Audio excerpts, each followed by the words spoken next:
So here's my Benelli MR1 in 223. As is to be expected of any Benelli, it's just a superb little firearm and I absolutely love it. The finish is superb, shoots like a dream. I have put a muzzle brake on it, although it is just a 223, makes all the world a difference. There's one problem I've had with this thing, in particular applies only to these models here, is the extendable butt piece, which didn't always slide as nicely as this. So, many questions were asked, much was puzzled as to how to get that off there via that. Anyway, months later, absolute months, I thought, alright, we figured it out. I'm going to show you right now how to do that. Put all that on there, a little awkward with one hand, and that little button in there needs to be compressed beyond what your thumb possibly can do. So hence I put that little nut, and that's just a 1/4 inch nut, under, and it actually compresses that little bit further down than you can hope to do with your thumb. I'm going to pause here. Right, at this point we're going to do a couple of things to smoothen this whole thing up. As you saw, it slid nicely there.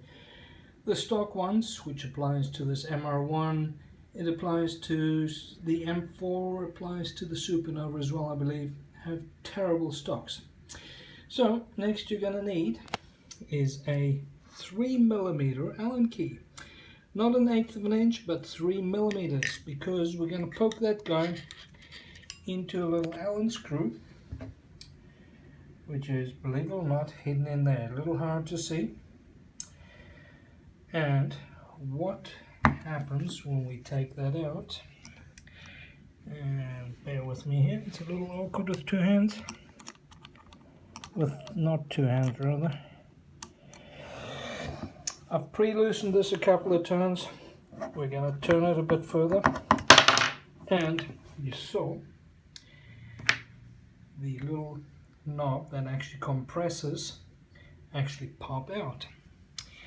In doing so, they left behind a little rubber piece. This is rubber, it's flexible, and this is the crux to not being able to compress that knob all the way. That rubber piece goes inside the spring, and then your thumb pressure needs to compress that sufficiently to be able to clear those notches there.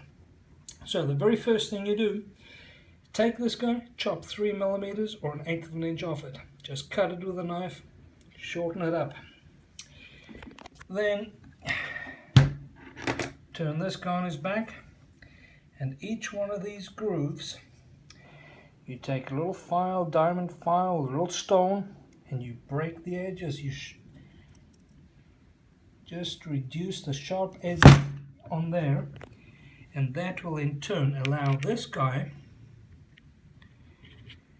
to locate itself when the slide is back on without being all rough and hard to compress. So that's the whole idea of this.